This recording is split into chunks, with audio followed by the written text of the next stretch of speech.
আর কাছে এসে বললাম, মা আমার জন্ম তারিখ কত? তারিখ তুরিখ মনে নাই, তুই যুদ্ধের আগের বছর হয়েছিলি। তা মারও মনে নাই, আমি তো জানি না, ঠুয়োটা আমার জন্ম তারিখ আমি দিয়ে নিছি। শেখ মুজিবুর রহমান সাহেব উনি মারা গেছে 15ই আগস্ট, এর মধ্যে কোনো সন্দেহ আছে? কারণ উনার মা বাপ জানতো না যে এই মজিবার এত বড় মজিবার হবে।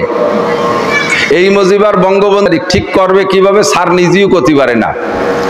তো ওরা যাইয়া ওনার স্যারের এলাকায় যাইয়া মুরব্বীদের খুঁজতেছে যে সেই আমলের কোনো মুরব্বী পাওয়া যায় নাকি। দেখে যে হ্যাঁ, ভালো ভালো বুড়ো বুড়ো 2-3 জন বুড়ি আছে বয়সী। সে বুড়ির কাছে জিজ্ঞেস করছে, আপনাদের এলাকার নেতা বঙ্গবন্ধুর জন্ম তারিখ সম্পর্কে জানেন? কয় যে তা তো ভালো করে করতে পারবো না, আমার একটুক মনে আছে, ওর মা কইছিল যে কলেরার বছরের আগের বছর হয়েছে। আর এক বুড়ি কয় 40 সালে জ্বরের পরের বছর হয়েছে। আমার কণ্ঠ নেই, একটু কাটা কাটা 2-4টে কথা বলি। শরীয়তের মাসআলা মাসাইল সংক্রান্ত কিছু জরুরি কথা বলার চেষ্টা করি। আমি সব মাঠে ময়দানে করি।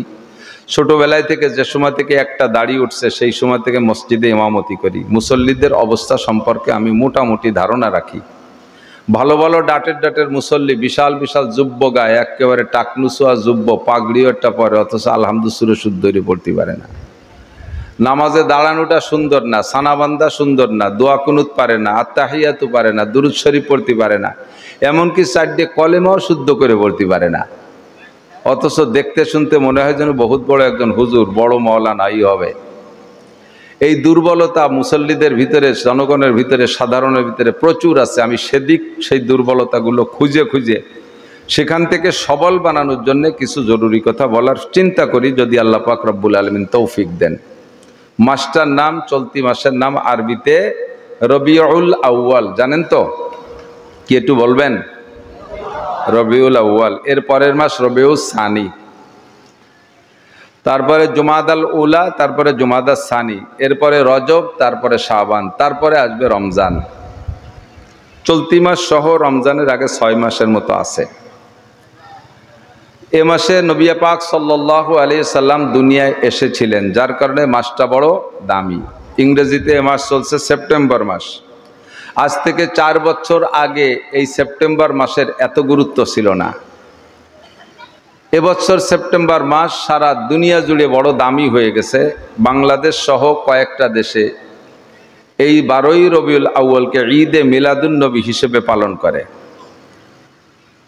কি বলে? ঈদে মিলাদুন নবী। নবী আলাইহিস সালাতু ওয়াস সালামের জন্ম উপলক্ষে রবিউল আউয়ালকে ঈদ মনে করে। ঈদ মানে খুশি। হুজুর বলে লিকুল্লি কওমিন ঈদুন ওয়া হাযা ঈদুনা। হুজুর ঈদুল ফিতর আর ঈদুল আজহা, এই 2টে ঈদের খুতবার ভিতরে হুজুর বলতেন যে প্রত্যেক জাতি গোষ্ঠীর একটা আনন্দ উৎসবের দিন থাকে। প্রত্যেক জাতি গোষ্ঠী, প্রত্যেক ধর্মাবলম্বীদের এরকম দিন আছে যেই দিনটা তারা আনন্দ উপভোগ করে, আনন্দ উল্লাস করে, খুশির দিন। তো আমাদের মুসলমানদের খুশির দিন 2টা। হুজুর বলেছেন কয়টা? একটু মস্ক করে নেই। অনেকের ভিতরে এই ভুল ধারণাটা, বর্তমানে তো মিডিয়ার যুগ, মিডিয়ার যে রমরম জমজমাট চলতেছে তাতে প্রত্যেকের বাড়িয়ে কথাগুলো তারা মিডিয়ার মাধ্যমে পৌঁছে দিচ্ছে। এই ভুল থেকে উঠে আসার জন্য একটু খেয়াল করার জন্য অনুরোধ করতেছি। হুজুর বলেছেন ঈদ 2টা। কয়টা? আপনারা জানেন কয়টা? 2টা না ঈদ। একটা হলো রমজান মাস চলে যাওয়ার পরে শাওয়াল মাসের 1 তারিখে, তার নাম ঈদুল ফিতর। আর একটা হলো তার 2 মাস 10 দিন পরে ঈদুল আজহা। এই 2টে ঈদ আমরা জানি, তাই তো নাকি বলেন? আমাদের দেশে, উপমহাদেশে বেদাতিরা আর একটা নতুন ঈদের আবিষ্কার করছে, তার নাম দিয়েছে ঈদে মিলাদুন নবী। নবী আলাইহিস সালামের জন্মদিন উপলক্ষে ঈদ, খুশি উদযাপন করা, এটার নাম দিয়েছে ঈদ। অথচ এটা হাদিসে নাই। যেটাকে হাদিসে ঈদ বলবে না সেইটা যদি আমি বলি তার নাম হলো বেদাত। তার নাম কি? বেদাত। আর হাদিসে আছে অকুল্লু বেদাতিন দলালা, সমস্ত বেদাত হলো গুমরাহি, ভ্রষ্টতা। আর ভ্রষ্টতার নতিজা কি? অকুল্লু দলালাতিন ফিন্নার। বেদাত আবিষ্কারক, বেদাতের অনুসারী যারা, বেদাত কর্নেওয়ালা যারা, তারা সকলে জাহান্নামী। নবী আলাইহিস সালাতু ওয়াস সালামের ভালোবাসা আর প্রেমে লাফালাফি, দাপাদাপি, জশ্নে জুলুস, লাইট জ্বালানো, দলবদ্ধভাবে রাস্তায় মিছিল করা, এরপরে বিভিন্ন কিছু মালা টালা দিয়ে সাজাই গুছাইয়া কবরকে, বড় বড় পিসাবদের কবরকে সাজানো, বাতি জ্বালানো, এগুলো সব শিরিক আর বেদাত। আমরা এগুলোকে ইবাদত মনে করে জাহান্নামের পথ সুগম করতেছি। আল্লাহ তাআলা আমাদের এই আকীদাত থেকে বেঁচে থাকার তৌফিক দান করে, বলেন আমিন। ছোট্ট একটা ভুল ভাঙ্গাই দিয়ে আমি চলে যাব। খেয়াল করেন, একটা ভালো লোক, একটা ভালো ফ্যামিলির লোক, ধনী মানুষ, শিক্ষিত মানুষ, এই বর্তমান সমাজের অবস্থার উপরে নির্ভর করে আমি বলতেছি, একটা ভালো শিক্ষিত ফ্যামিলি, ধনী মানুষ, বাপ বড় ধনী মানুষ, এই বাপের, ধনী বাপের একটা সন্তান হয়েছে পুত্র সন্তান, প্রথম সন্তান ছেলে। আর প্রথম সন্তান ছেলে হইলে 99%, 99% মানুষ খুশি হয়। কথা কন না কে? প্রথম সন্তান পুত্র সন্তান হইলে আপনারা বেজার না খুশি? খুশি হয় না? প্রথম সন্তানটা পুত্র সন্তান হইলে 99% মানুষ খুশি, এবং খুশি হওয়া উচিত। পুত্র সন্তান কামনা করা এটা নবীদের স্বভাব। হযরত ইব্রাহিম আলাইহিস সালাম আল্লাহর কাছে 98 বছর বয়সে যাইয়া পুত্র সন্তান দোয়া করে, রব্বি হাবলি মিনাস সালিহিন, আল্লাহ আমার একটা নেক পুত্র সন্তান দাও। হযরত মারিয়াম আলাইহা সালাতু ওয়াস সালামের মা মারিয়ামকে পেটে রেখে কয়, রব্বি ইন্নী নাযারতু মা ফি বাতনি মুহাররারান। আরবি শব্দ হিসেবে তর্জমায় বোঝা যায় যে মারিয়ামের মা আল্লাহর কাছে মান্নত করছে, আল্লাহ আমার পেটে যে সন্তান আছে এইটাকে আমি বাইতুল মুকাদ্দাসের খাদেম বানাই দেব। আর কোনো কন্যা সন্তান, কোনো মেয়ে মহিলা কি বাইতুল মুকাদ্দাসের খাদেম হতে পারে? মান্নতের কথার ভাবেই বোঝা যায় যে উনি একটা পুত্র সন্তানের জন্য আল্লাহর কাছে দোয়া করে তাই মান্নত করেছে। পুত্র সন্তান চাওয়া নবী রসুলদের সুন্নাত, নবীরাও পছন্দ করতেন। তো পুত্র সন্তান, প্রথম সন্তান পুত্র হইছে, কথা খেয়াল করার জন্য অনুরোধ করতেছি, আমাদের এইটা ভুল ভাঙ্গানোর জন্যে। তো পুত্র সন্তান হইছে, পরিবারটা খুব ভালো, লেখাপড়া জানে, শিক্ষিত, পয়সা আছে, ধনী মানুষ। যে বছর পুত্র সন্তান হইছে তারিখটা হলো 25শে জানুয়ারি। তো সামাজিক মানুষ, ধনী মানুষ, শিক্ষিত মানুষ এই পুত্র সন্তানের খুশিতে ওই বছর যা করছে তা তো করছেই, এরপরে প্রত্যেক বছর সন্তানের জন্মদিন উপলক্ষে কেক কাটার একটা অনুষ্ঠান করে কি করে না? অনেকে আছে না, এই জন্মদিন উপলক্ষে কেক কাটা কি সুন্নত? এটা শয়তানের সুন্নত। জন্মদিন উপলক্ষে কেক কাটা কার সুন্নত? শয়তানের সুন্নত। তো জন্মদিন উপলক্ষে কেক কাটে, তবুও কাটে, মহব্বতের সন্তান কাটে আর আনন্দ করে, ফুর্তি করে, আত্মীয় স্বজনকে ডেকে, পয়সা আছে, খাওয়া দাওয়া অনুষ্ঠান করে। এইভাবে যাইতে যাইতে 30 বছর হয়ে গেছে ছেলের বয়স, ছেলে BCS ক্যাডার অফিসার হয়ে গেছে। এ ছেলেও বিয়ে দিয়েছে, ছেলেরও ছেলে হয়েছে, এবার ছেলের জন্য বাপ, ওই ওনার ছেলে তার অনুষ্ঠান করে, আর এই ছেলের জন্য তার বাপ করে। 30 বছর, কত বছর? 30 বছর। তারিখ কত? 25শে জানুয়ারি। একটু মুখস্থ রাখেন, তারিখ কত? 25শে জানুয়ারি। 30 বছর পরে ওই অফিসার ছেলে ঢাকার থেকে আসার পথে ভাঙ্গার এই ধারে এসে গাড়ি অ্যাক্সিডেন্ট করে মারা গেছে, সেদিনও 25শে জানুয়ারি মারা গেছে। কয় তারিখ? জন্ম নিয়েছে 30 বছর আগে 25শে জানুয়ারি, আর 30 বছর পরে এসে 25শে জানুয়ারি বাপ সেই ছেলে মারা গেছে, অ্যাক্সিডেন্ট করে হোক বা যেভাবে হোক মারা গেছে। তো মৃত্যুর আগ পর্যন্ত যে কয়টা 30 বছরে যে কয়টা জানুয়ারি গেছে, ওই কয় জানুয়ারিতে উনি কি করছে? ওই সন্তানের জন্মদিবস উপলক্ষে আনন্দ করছে, ফুর্তি করছে আর কেক কাটছে, তাই তো নাকি বলেন? 30 বছরের মাথায় যাইয়া সেই 25শে জানুয়ারি ছেলেটা ইন্তেকাল করলো। এই বছরের পরের থেকে বাপে ওই 25শে জানুয়ারি যদি বাপ বাইচে থাকে কি করবে? আর কি জন্মদিবস উপলক্ষে কেক কাটবে? এখন কি করবে? এখন ওই 25শে জানুয়ারিকে মৃত্যু দিবস উপলক্ষে শোক করলি করবে, ঠিক কি না? কথা বুঝছেন না? আমার নবী, আপনার নবী, বিশ্ব নবী 63 বছর আগে জন্ম নিয়েছে, ধরে নিলাম 12ই রবিউল আউয়াল। মাস ছিল রবিউল আউয়াল, তারিখও ধরে নিলাম 12ই রবিউল আউয়াল, 12 সোমবার, আর সময়টা ছিল সবে সাদেকের সময়, সবকিছু মিল আছে। সেই 63 বছর পরে আইসা সেই নবী আবার সেই রবিউল আউয়াল মাসের 12 তারিখে ইন্তেকাল করলেন। তো নবীর ইন্তেকালের আগের 63 বছর আমরা রবিউল আউয়াল মাসের 12 তারিখে জন্মদিবস উপলক্ষে আনন্দ উৎসব করলে করতে পারি।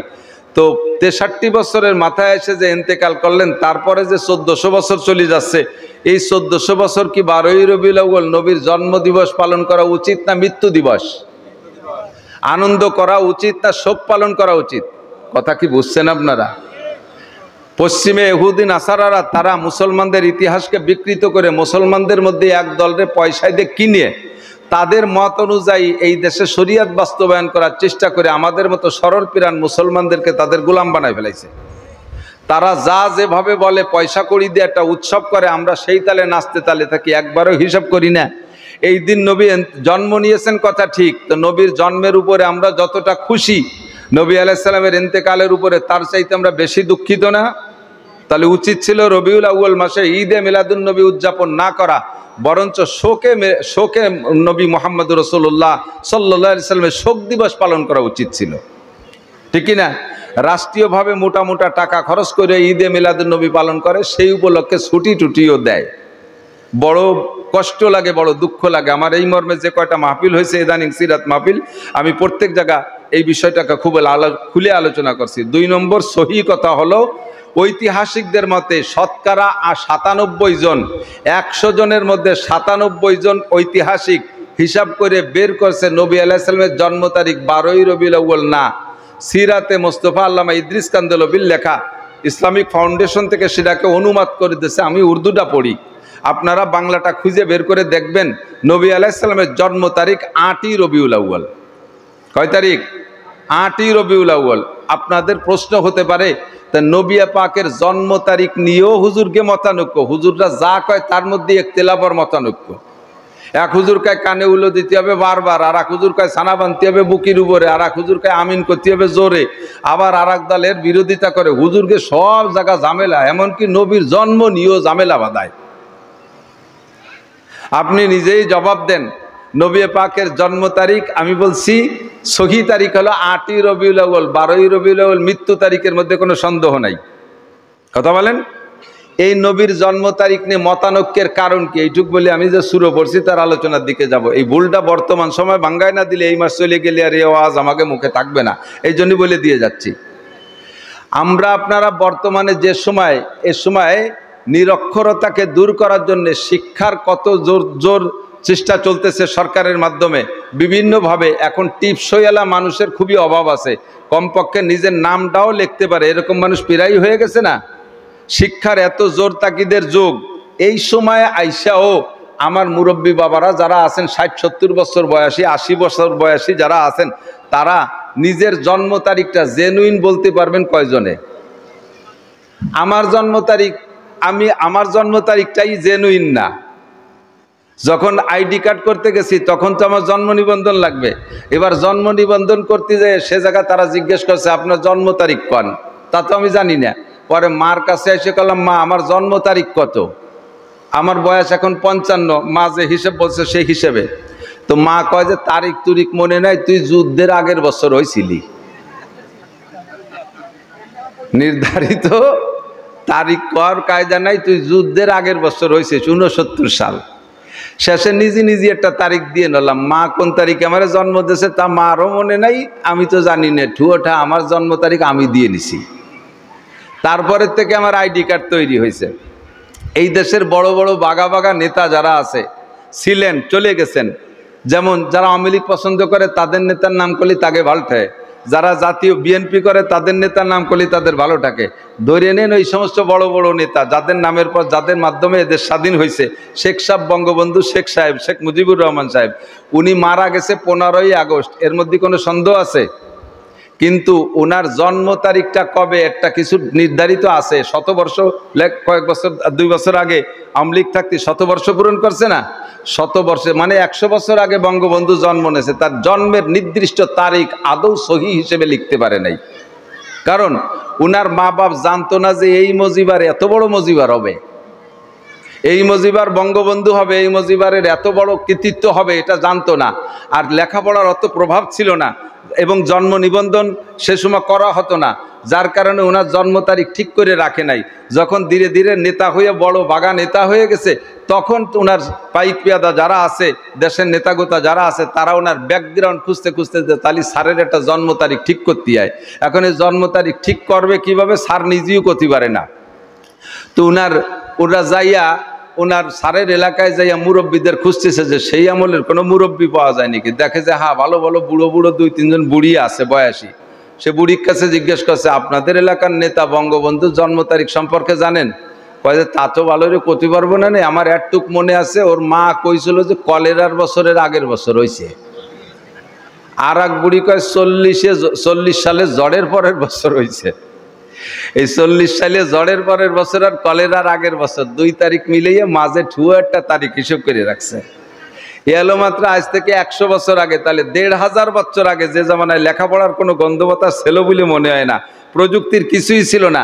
এবং নবী পাককে আল্লাহ পাঠাইছেন মক্কায়, যেই মক্কার মানুষ এত বর্বর, এত মূর্খ, এত অশিক্ষিত, এত গণ্ডমূর্খ যে নিজের ঔরসজাত সন্তান জীবিত মেয়েকে মানে কবর খুঁজে তাজা দাফন করে দিত। ভাই বোন মা বাপ ভেদাভেদ ছিল না, যার সাথে যার ইচ্ছা খুশি যৌন চরিতার্থ করতো। এত বড় মানে জঘন্য জাতিতে পরিণত হয়ে গেছে। কাবা ঘরের মতো পবিত্র ঘরের মধ্যে 360টি মূর্তি রেখে পূজা করছে। তারা এত বড় নিচু মানে চলে গেছে। তাদের ভিতরে কোনো নবী রসুল আগে আসে নাই। আমার নবীর আগে মক্কায় কোনো নবী জন্ম নেয় নাই। নবীজির আগে মক্কায় কোনো নবী জন্ম নেয় নাই। পরে এনেছে নাকি মক্কায় নবী? নবীর পরে আর মক্কায় কোনো নবী হয়েছে নাকি?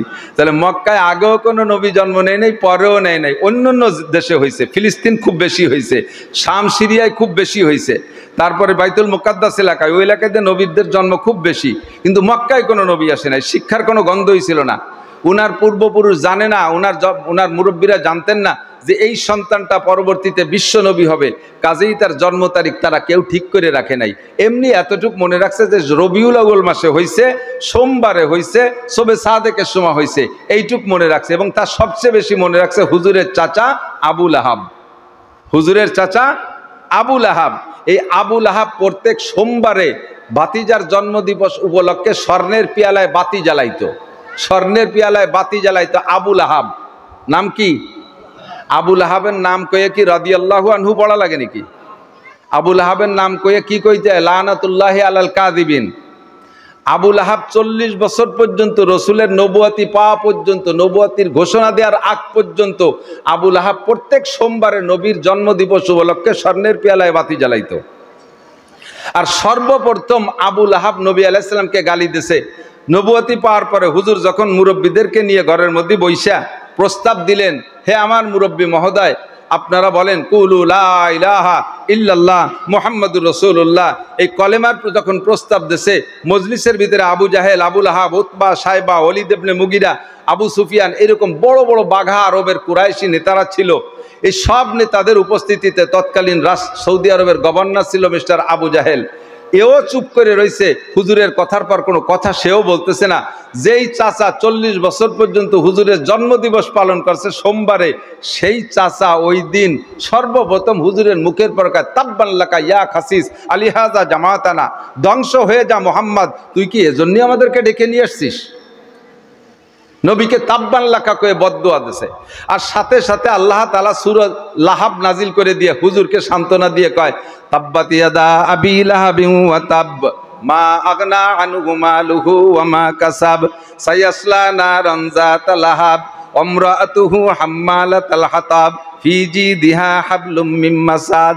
আবুল আহাব আর তার স্ত্রী, এরা ধন সম্পদ কিছুতে এদের বাঁচাইতে পারবে না, প্রজ্বলিত আগুনের ভিতরে পড়বে। দুনিয়াও তাদের হাত দুটোকে ধ্বংস ভেঙে দেওয়া হলো, আখেরাতেও তারা এভাবেই জাহান্নামে যাবে।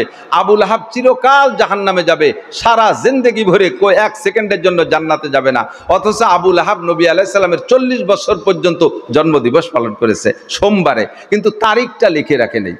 পরবর্তীতে যখন হুজুর নবী হয়েছে আর সাহাবাই কিরাম জীবন কুরবানি দেওয়ার জন্য হুজুরের জন্য প্রস্তুত ছিলেন, তারা কুরবানিও দিয়েছেন, জবাই হয়ে গেছেন, শহীদ হয়ে গেছেন, এইরকম জান ফেদা সাহাবাই কিরাম নবী আলাইহিস সালামের ব্যাকগ্রাউন্ড খোঁজা শুরু করছে। এই নবী এত বড় নবী, তাহলে তার জন্ম তারিখটা কত হতে কবে হয়েছে, জন্ম তারিখটা কি? খুঁজতে খুঁজতে খুঁজতে খুঁজতে খুঁজতে যাইয়া অনেক কিছু মিলেই টিলেইয়া দেখে 570 খ্রিস্টাব্দের এপ্রিল মাসের এই তারিখে জন্ম নিয়েছে। এবার ইংরেজি সাল তো, ইংরেজি মাস তো ঘুরতে থাকে, ইংরেজি মাস জায়গায় থাকে, আরবি মাস ঘুরতে থাকে। তো আরবি মাসটা সেইভাবে পিছনের দিকে হিসেব করতে করতে করতে করতে যাইয়ে দেখে 570 খ্রিস্টাব্দের এপ্রিল মাসের ওই তারিখে আরবি ছিল রবিউল আউয়াল মাসের 8 তারিখ। তো রবিউল আউয়াল মাসের 8 তারিখ এলো আসলে নবী পাক সাল্লাল্লাহু আলাইহি ওয়াসাল্লামের জন্ম। সে তারিখ সম্পর্কে আমাদের খবর নাই। এই ইহুদিরা ইতিহাসকে বিকৃত করে দিয়ে নবী পাকের জন্ম তারিখ আর মৃত্যু তারিখে একই তারিখে মিলেই দিয়া আমাদেরকে মৃত্যু তারিখের করণীয় কাজ থেকে বিরত রাইখা জন্ম তারিখটাকে সামনে রেখে নবীর মৃত্যুর দিন আমাকে দিয়ে আনন্দ করায়। ফেরেশতারা যাইয়া প্রতিনিয়ত নবী আলাইহিস সালামের কাছে নালিশ দেয়, হুজুর যাইয়া দেখেন ভারতবর্ষের আপনার মুসলমান উম্মতরা আপনার মৃত্যুর দিনে কত খুশি, তারা ঈদ বানায় নেছে। এই দিন আপনি ইন্তেকাল করলেন আর তারা সেদিনকে ঈদ বানায় নেছে, সেদিনকে তারা ঈদ উদযাপন করে। নবী আলাইহিস সালাম কষ্ট পায়। কাজেই সামনে থেকে আমরা এই 12ই রবিউল আউয়ালকে ঈদে মিলাদুন নবী বলবো না, এদিন হবে আমাদের শোকে নবী সাল্লাল্লাহু আলাইহি ওয়াসাল্লাম। সেদিন আমাদের অন্য কোনো আনুষ্ঠানিক কোনো আমলও নেই, নবী আলাইহিস সালাম করে নাই। আমি এই রবিউল আউয়াল মাসে দুই একবার সৌদি আরবে কাটাইছি, মক্কায় কাটাইছি, মদিনায় কাটাইছি, ওখানে এই জাতীয় কোনো প্রোগ্রাম হয় না। এটা হয় শুধু আমাদের ভারত, পাকিস্তান, বাংলাদেশ, এই 2-3 দেশের ভিতরে। আল্লাহ পাক রব্বুল আলামিন এই মাসের নির্ধারিত যে তারিখগুলো আছে, এই তারিখে যে যে ইবাদত করা উচিত, সহি ইবাদতগুলো আমাদের করার তৌফিক দান করে। সবাই বলি আমিন। আমাদের